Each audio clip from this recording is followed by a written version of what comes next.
Ľudské príbehy bývajú na mori obyčajne úzko späté s príbehmi lodí. Pokračovanie toho nášho, príbehu nautiky a jej posádky sa viaže k malebnej Izole, slovinskému prístavu učúpenému na severnom okraji Istrijského polostrova. Tu, v tichom závetrí prístavného múru a v spoločnosti spriaznených plavidiel, sa naši námorníci rozhodli nabrať telesných a duševných síl na dlhú a náročnú plavbu Stredozemným morom.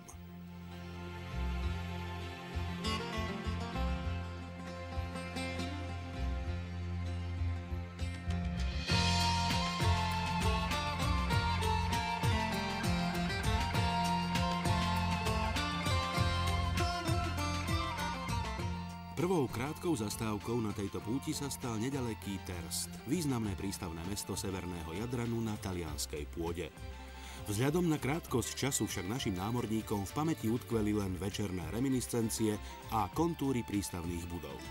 Ich pohľad a najmä kurz lode sa totiž upieral smerom na juh, v ústrety takmer 600-kilometrovej namáhavej a únavnej trase pozdĺž talianskeho pobrežia.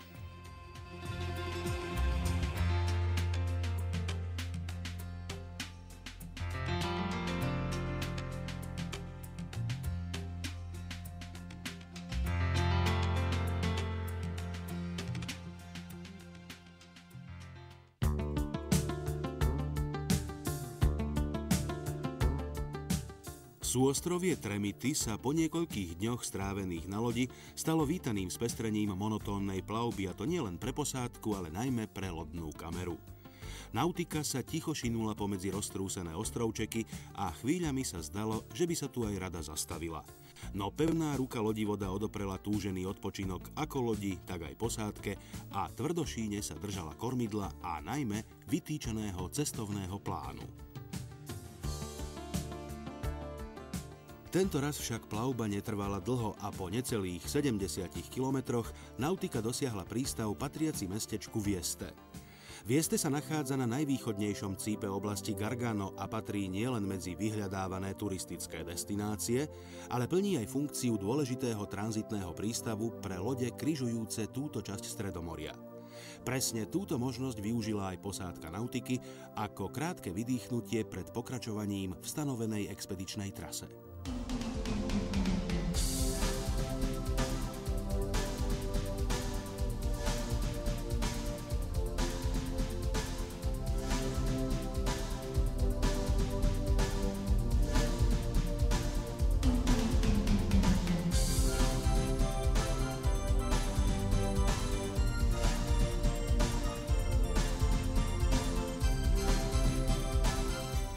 Po úmornej dvojdňovej plavbe sa pred provou lode konečne objavil maják ohlasujúci blížiace sa Brindisi.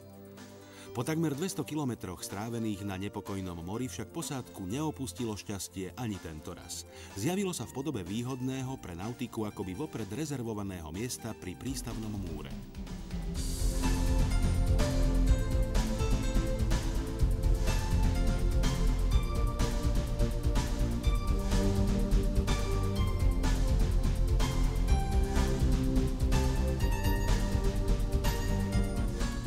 Ruch prístavných uličiek a blízkosť historického centra čoskoro vylákali časť posádky na prehliadku mesta. Miestne trhovisko sa veru v ničom nelíši od svojich konkurentov v iných talianskych prístavoch. Tá istá vrava a približne tá istá je aj ponuka predavačov. To sa však rozhodne nedá povedať o mlčanlivých svedkoch dávno zašlých čias.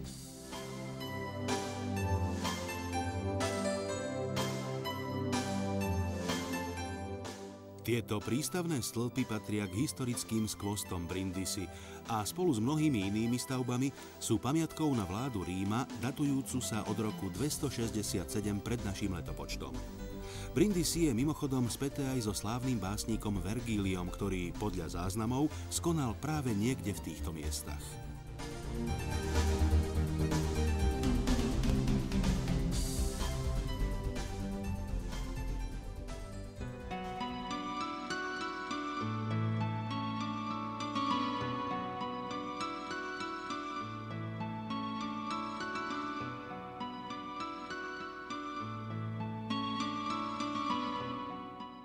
K najvýznamnejším sakrálnym pamiatkam, na ktoré je toto 100-tisícové mesto mimoriadne bohaté, rozhodne patrí kostol svätej Terézie. K tým novším sa zaraďuje pomník obetiam Prvej svetovej vojny, pozoruhodný priam detailným umeleckým spracovaním.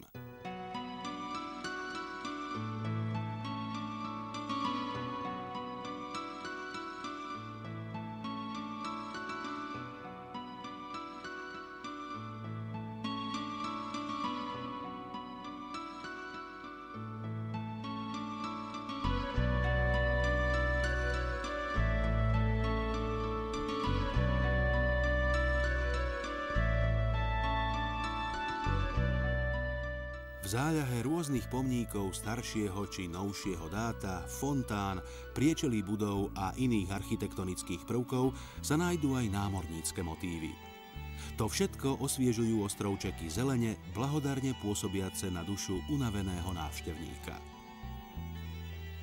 Kto chce rozímať v chladnom tichu nerušene od ostatného sveta, isto vyhľadá mestskú katedrálu, vrchol staviteľského umenia a centrum náboženského života v Brindisi.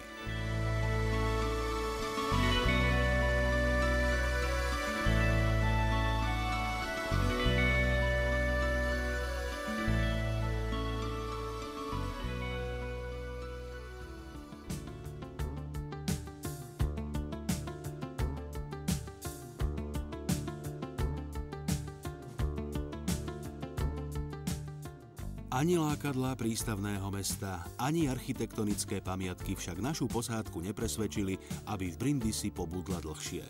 Loď bolo potrebné pripraviť na ďalšiu plavbu a tak celé osadenstvo priložilo ruku k dielu.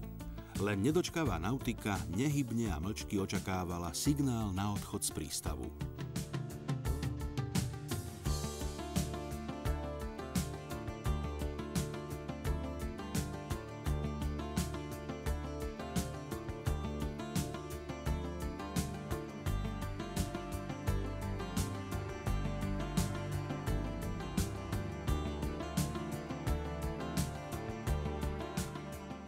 Ešte posledný pohľad na miznúce Brindisi a potom už len šíre more a nekonečný horizont.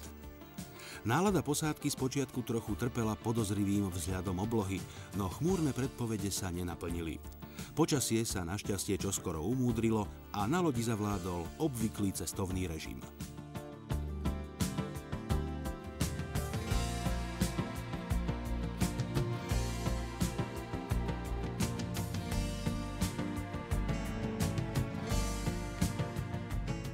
Chvíľky oddychu na otvorenej palube sa striedajú s pracovnou činnosťou v podpalubí.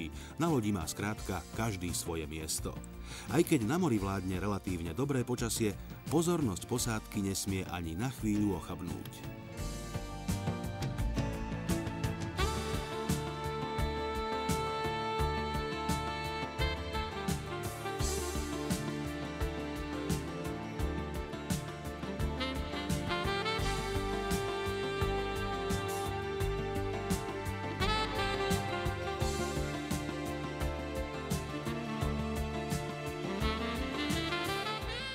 Zasnený, akoby trochu neveriaci pohľad kormidelníka zaregistroval v diaľke sa dvíhajúce pobrežie. Konečne Sicília. Viac ako 500-kilometrová plavba Jónskym morom priniesla svoje ovocie. Naša loď zamierila k prístavnému mestečku Riposto, bojazlivo učupenému pod dymiacim, teda ešte stále driemajúcim kráterom známej Etny.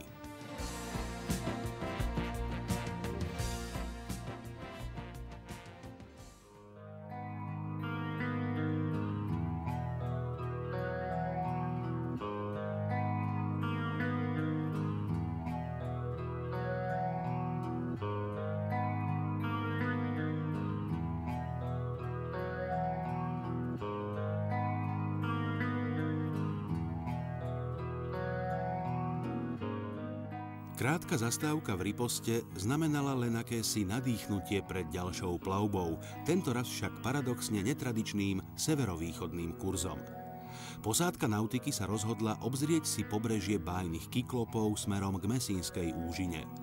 Najvyšší vrch Sicílie a zároveň najväčšia európska činná sopka im pritom ešte dlhý čas robila spoločnosť.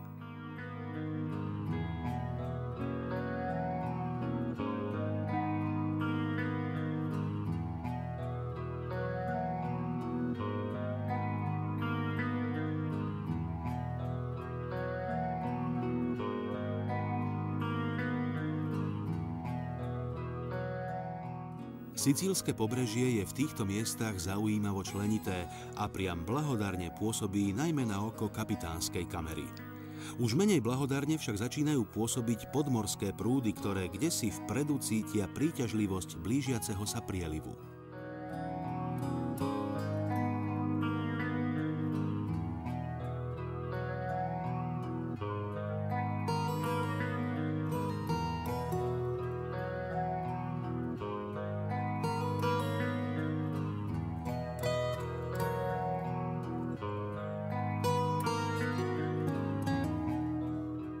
Áno, asi takto kedysi pozoroval more Odysseus, či sa niekde v diaľke nevynorí Skylla s Charybdou. Spokojného výzoru členov posádky však môžeme usúdiť, že týmto bájnym obludám so 6 hlavami a 12 nohami unikol nielen Odysseus a Argonauti, ale tentoraz aj naša nautika.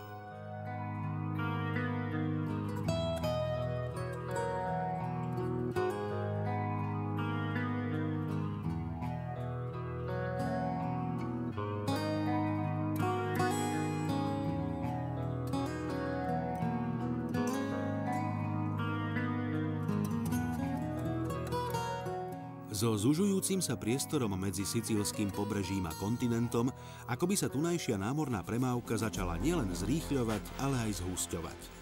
Okrem bežných plachetníc a motorových jácht sa okolo nautiky objavovali aj väčší konkurenti. V množstve nákladných plavidiel a turistických trajektov neboli výnimkou ani vojenské lode.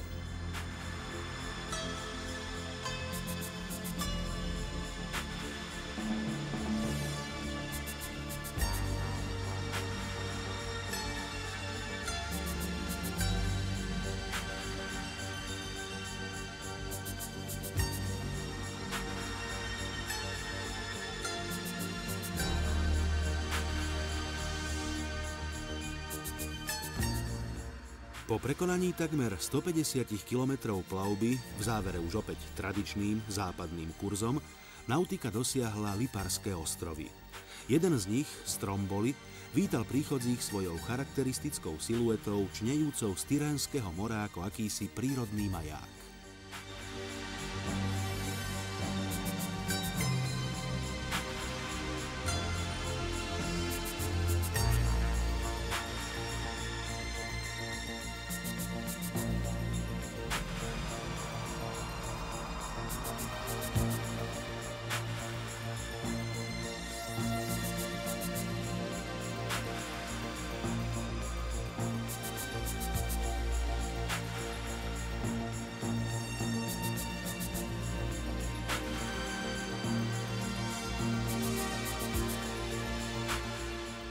Stromboli mimochodom patrí k najväčším činným sopkám na planéte a je aktívny už viac ako 2000 rokov. Nezdá sa však, že by si jeho prítomnosť naša posádka brala veľmi k srdcu.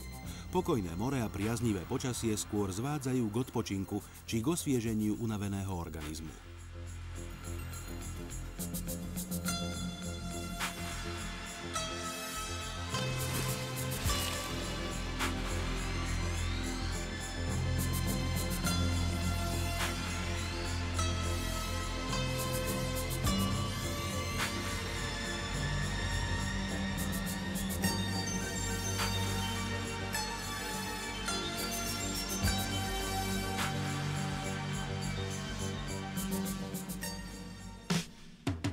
Palermo. Metropola Sicílie a 5. najväčšie mesto Talianska. Táto kolíska starovekej civilizácie, priesečník kultúr východu a západu a strategický tranzitný prístav privítal našu loď po prekonaní ďalších 150 kilometrov. Neopakovateľný šarm tohto